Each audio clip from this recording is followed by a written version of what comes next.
let's go over all the games happened on Thursday. There are only 3 games, so we can spend a little bit more time, a bit more relaxed for this episode. The Raptors beating the Milwaukee Bucks. Yeah, 110-96 destroyed them. The Raptors, they've been winning. They were 7-3 last 10 games. They're still under 500, but they will make the playoffs easily in the Eastern Conference. Even like a team on the Wizards, they're on the rise. They just win. If they win 5 straight, they're in the playoff hunt, or 3 straight even. While Milwaukee Bucks, they lost 5 straight, 5-5 in their last 10. Jrue Holiday's injury really hurting them. I didn't know Jrue Holiday could make such a big impact on this team, but it did. Hopefully they'll turn it around.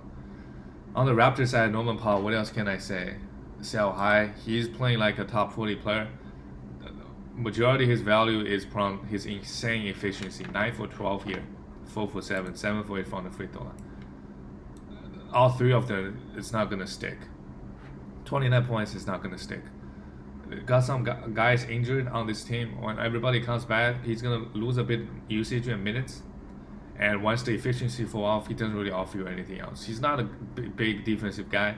He doesn't really get you any assists. He hits threes, yes. It's like a Seth Curry situation and a DeAndre Hunter situation.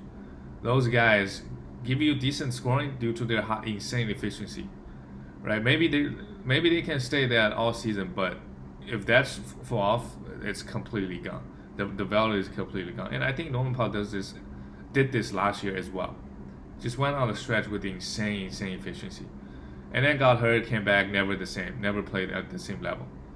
He struggled massively in the beginning of the season, playing 22 minutes. Because he's struggling, that's why he's not getting minutes. So, if a guy like that, like a 4th or 5th option on this team, if he starts struggling, is Nick Nurse going to play high minutes? Probably not. So it's like kind of like a butterfly effect, right? The minutes start going lower, he starts shooting the ball badly, start getting lower minutes, and just no value at all. I would trade him 1-for-1 for any top 50, 60, 70 guy that's currently been struggling. I would trade him for Michael Porter Jr. Yes, I would close my eyes and do the trade. I would trade him for Robert Covington.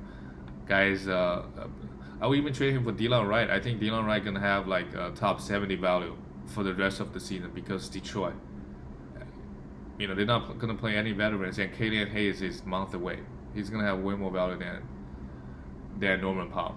And I would even package him like a top 50 guy for a top 20, because once you get to top 20, the value the guy's giving you is really elite. I package him and a top 50 guy, him and Pascal Siakam for Jeremy Grant. Just do trades like that, especially for owner who maybe have some injuries going on or have they really need some fresh bodies, because in the short term, in the next week or so, Norman Powell is going to be really good. Right? Can average 20 points on crazy good efficiency, and the owner might like it.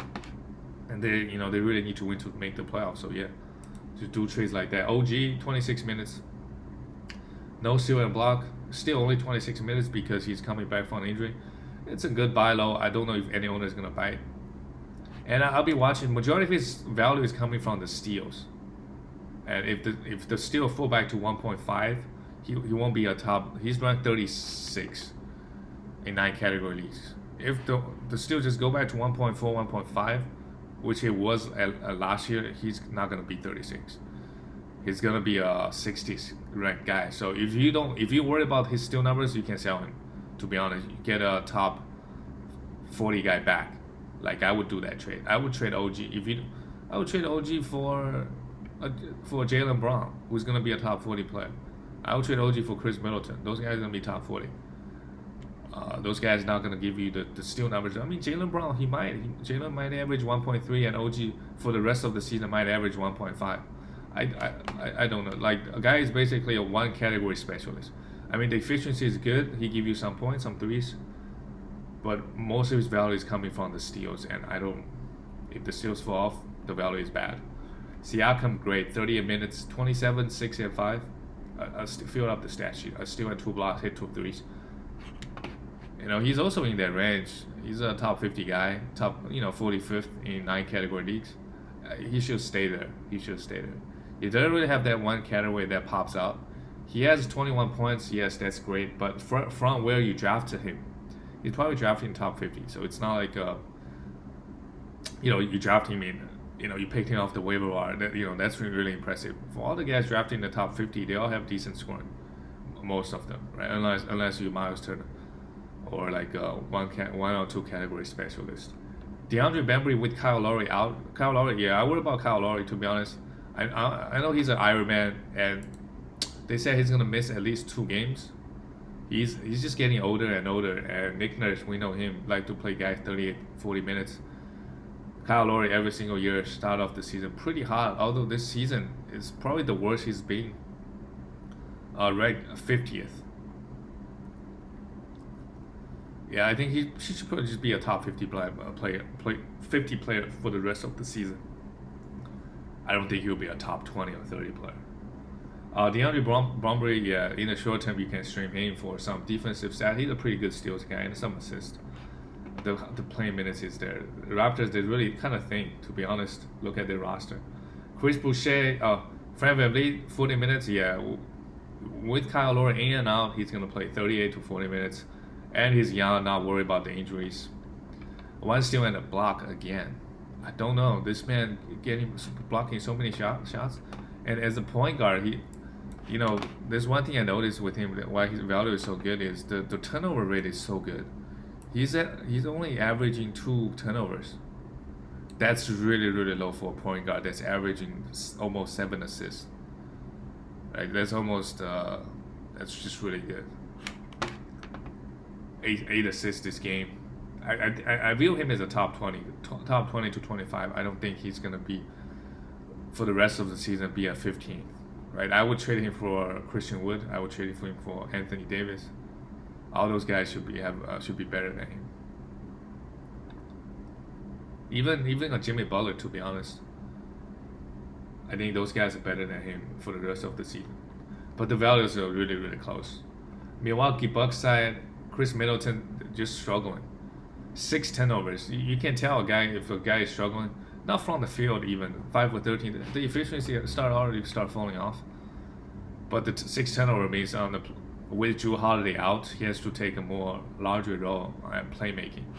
Had 5 assists, that's good. 8 rebounds, that's good. 6 turnovers, he's struggling. He is falling off a little bit. 34th. He should be a top 40 guy, no problem. He should be in the 30 to 40 range. Was never gonna be a top 15 guy like he was beginning of the season. Once the efficiency fall off, which it did a little bit, still shooting 50% for the season and 90% from the free throw line. Both gonna dip maybe 1-2%, but he should be in this range. Assist is also a bit high, 5.8 assists. But maybe this year will stick. Lopez 20, you don't drop him. 1 steal, 2 blocks here. You don't drop guys like Brook Lopez. He has a pretty constant. There's nobody else on this team can take minutes away the rest of the season. And 20 minutes is just due to 2 reasons. The game maybe not close in the 4th, and not Raptors going small. So he'll play 30 minutes next game and still give you a steal and 2 blocks. You don't ever really drop him, to be honest. Dante DiVincenzo, 26-27 minutes. No steals and block. You hold on to him until Jrue Holiday comes back. And it's really worrying. The steal numbers, for a steals guy, no steals, no value. Even for a guy like OG, no steals, no value. You don't obviously drop OG because the upside is too high and the playing time is too good. Brandon Forbes, 29 minutes, didn't do anything. I'm not interested in streaming him or DJ Augustin or Pat Connaughton. Those guys with Jrue Holiday out, they don't really do anything. They don't really put out big stats, and I'll be okay. Bobby Portis, he was offering some pretty good value. This game really struggled massively. He was still giving, pretty decent rebound and efficiency. He had a pretty bad game here against this Raptors team. Grabbed you 7 rebounds. I'll be okay dropping him and then picking him up again for a back-to-back. Right? You're not going to find that many waiver wire guys can give you the efficiency he give you and the rebound numbers.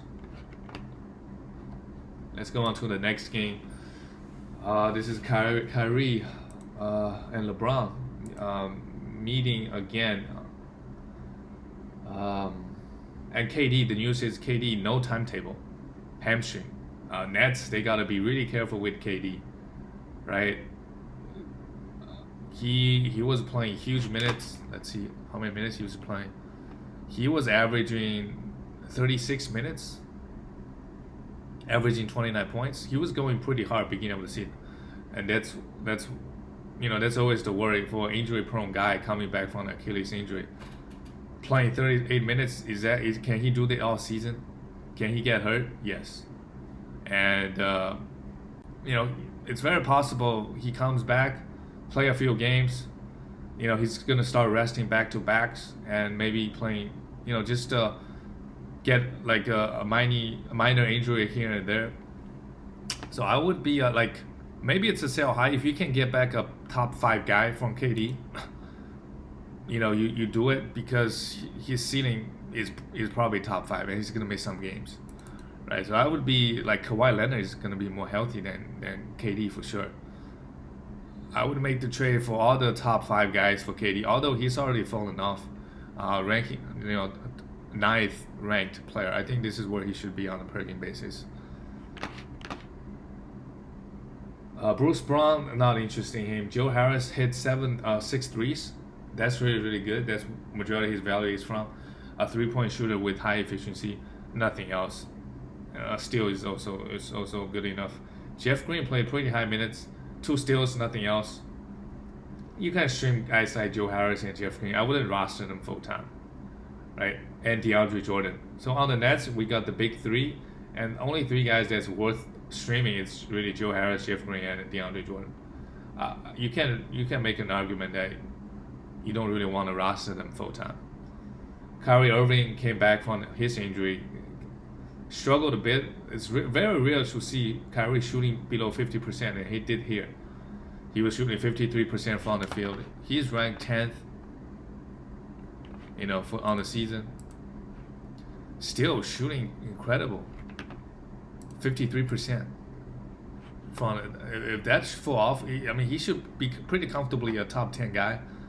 But with the arrival of Harden, I expect the assist numbers to dip a bit, but the scoring should stay there, right? And he hasn't been getting a lot of steals, averaging only 1 for the season. If he can push that up to 1.3, 1.4, he can be a top 5, top 6 guy. And the most important thing is just healthy. If he can stay healthy, nobody drafted him in the first round, so he's giving you that value already. James Harden, 30 minutes. Yeah, he's the Iron Man on this team at least. Gonna play every game, every back-to-back. 23 points, 11 assists. The scoring, he's not, with Kyrie back and KD back, he's not gonna give you 30 points like he did. Can give you 20, average 23, 24, 25 points and 11 assists. That's top 5 value, and got you 2 steals in the block, right? He's already 6th ranked, averaging only 1.1 steal. If he can push that up to 1.7, 1.8, like he was over the years, he'll be top 3 guy. So not too much complaint about Harden, the way he's playing. On the Lakers side, LeBron James, 32 points. I think he passed the 35,000 points mark. He's chasing history, so I really doubt he's gonna sit out that many games. Not only he trying to win another ring, try to win his 5th or 6th, he's also trying to beat all the regular season stats as well. So, just crazy what LeBron is doing at this age. It's like Tom Brady. I don't know what kind of drugs they're taking, but age with all the technology, and that's also another factor, right? Longevity nowadays, I don't know, people don't look at, wow, the modern medicine, modern technology is also really helping out those guys, right? Kareem did it for 20 years, but 20 years ago, the technology and medicine and all that is not as advanced as today's. So LeBron's got that going on for him. Also Tom Brady, obviously. 32 points, no defensive stats. Yeah, he's not going to try that hard on defense, to be honest. Got to pile up all the other stats. Kyle Kuzma, 34 points, 34 minutes with 80. Oh yeah, the news came out. 80 is going to miss around 4 weeks. That's Frank Vogel said. It's really, really disappointing. And you never drop 80. even with no IR, you got 5 other injuries, you don't ever drop 80. I understand if you wanted some wins and nobody, if you really struggling, you gotta try to trade for him for a top 30 or 40 guy. Get something back, because whoever gets 80 probably gonna win the league if you drop him. Not only you are, killing your own chances of winning at all if you drop him. You're basically helping some other team just win the league outright, because 80 is gonna come back if you top 10 value, right? In the short term, you stream Kyle Kuzma, you also want to pick Marcus, although he only played 20 minutes here without AD. Both guys had a pretty good game. Kyle Kuzma only some scoring and some rebound, nothing else, to be honest. And Marcus is a pretty big blocks guy on the waiver wire. But the minutes is just never high. And Montrezl Harrell even, they did play the Brooklyn Nets, so they got to go small. Harrell, what else can you do? His field goal is really valuable, but nothing else. Everything else is pretty much negative, right? KCP played 28 minutes. This man does nothing, hit threes and play some defense, although no steals here. Wesley Matthews played 24. On the Lakers with AD out, nobody really had. Maybe pick up this guy, Tyler Horton Tucker. He played 20 minutes. He's really good. His game really fits fantasy. I will keep my eye on this guy's minutes with AD out. If he can play 28 minutes, you can pick him up. He's a really good defender and actually get you steals and blocks, unlike Lou Dort. And can fill up the stat sheet,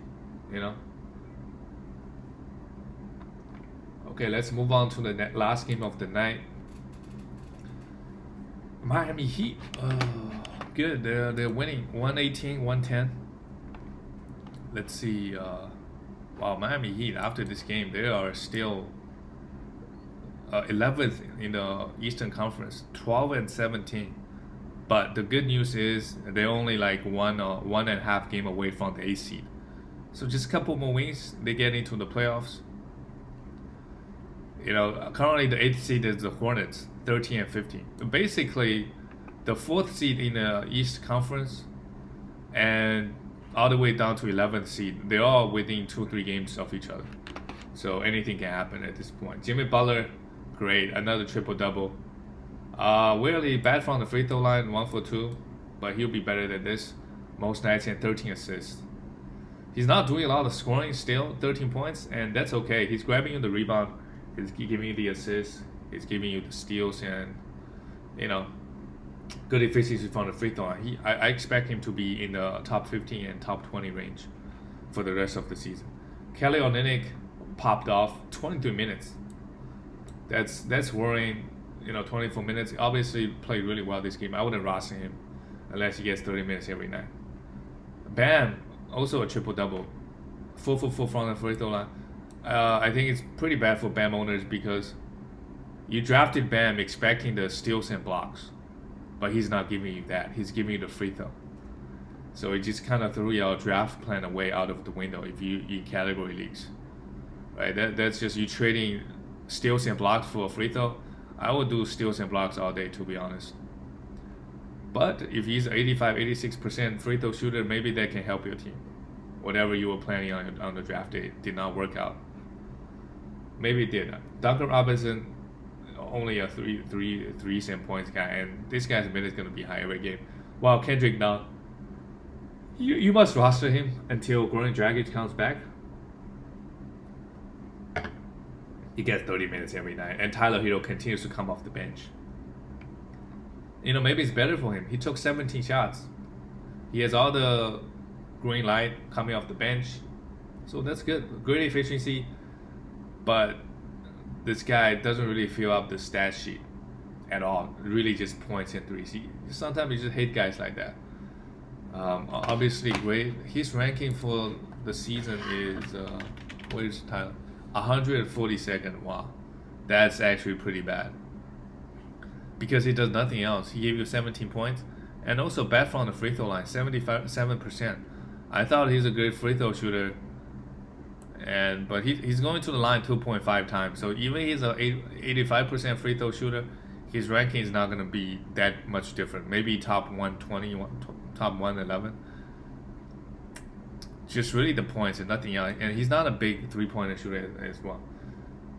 You don't drop him, but you know, just looking across the stat, everything is negative.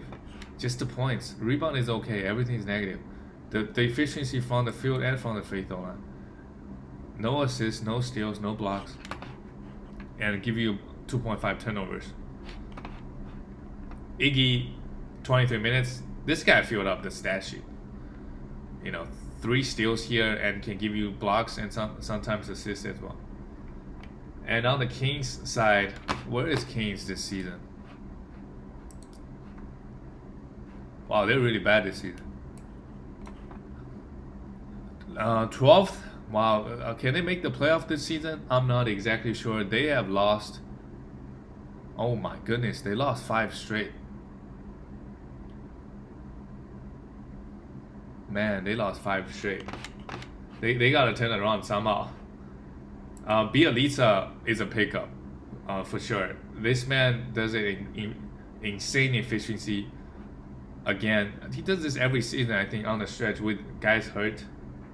Richaun Holmes is out this game, but with him playing this well, Luke Walton's once Richaun Holmes comes back, gotta give him a little bit minutes. He played 35 minutes, the most on the team, because he's playing so well. Gotta give this guy minutes, and in the short term, I think he might have some value. Glenn Robinson played 23 minutes, not interested in him at all. Oh yeah, Harrison Barnes is also out. But either way, you want to pick up Bielitsa and see what happens. If he's not getting minutes, you drop him. Marvin Bagley played 24 minutes. Great stuff, 19 points and 10 rebounds. Just know he's a pretty bad free throw shooter, and he give you nothing else. Buddy Hield, 24 minutes. The minutes is so low for Buddy. You know, he was getting drafted in the top 60 and 70 range. He's obviously not giving you that value. He's ranked 99th. I think he's you know, he should be a top 70, 80 guy, averaging only 16 points. Wow. I thought he turned it around, but on the season, only averaging 16 points. He's a really, really good 3-point, give you a huge volume of threes, 3.8. That's got to be like top 10 in the league. But not everything else is negative. Shooting 37%. Okay, so that's why I think it's a buy low. I don't think he's going to shoot 37% for the rest of the season. You know, this has got to go up eventually. And when that does, he's going to give you more points and more threes. He really doesn't give you anything else, but he should be a top 80 guy just because the volume of threes he provides. De'Aaron Fox also a pretty, 10 assists is nice, and he's also been underperforming. We know his free throw is bad. He's ranked 104th. The Kings guys, other than Harrison Baum, also guys really bad in categories. Shooting 68% from the free throw line on 6 attempts. That's just really killing your free throw. The steals, I think, is a bit low. He can be a 1.5. I think last season he was a 1.7, 1.8 steals guy. Assist is also a bit low. 7 can be like a 7 and 8. The points looks fine. He definitely has room to improve. And because the free throw, he's such a bad free throw shooter, the ranking really tanks. If you don't worry about the free throw, you can try to buy low on this guy. Without the free throw, he should be a top 50 guy, I think. Pretty valuable because he can give you the assists and steals and decent scoring. But he's basically a 3 category. He's hurting you 3 categories, both efficiency and turnover. Tyrese Halliburton is not. He's helping you, although he did not have the best game here. 8 points, 4 assists and a steal, but doesn't hurt you anywhere. Again, 50% from the field goal and only 1 turnover. Really good stuff. And Whiteside, because Bielitsa played so well this game, Whiteside against his former team only got 15 minutes. He really popped off last game. But 15 minutes, he blocked you 2 shots. If you want some blocks, you can stream him in the short term. See what happens. In 15 to 20 minutes, he can give you a block or 2. So if you really, really need the blocks, on the waiver wire, you're just not going to find that many guys giving you blocks. 1.5 to 2 blocks, that's, let's say, his upside. Not his upside, sorry. He can give you 1 or 2 blocks pretty comfortably in even just 15 or 20 minutes. And if he does play 25 like he did last game, he blocked you 5 shots. That's it for all the games. I will see you guys tomorrow.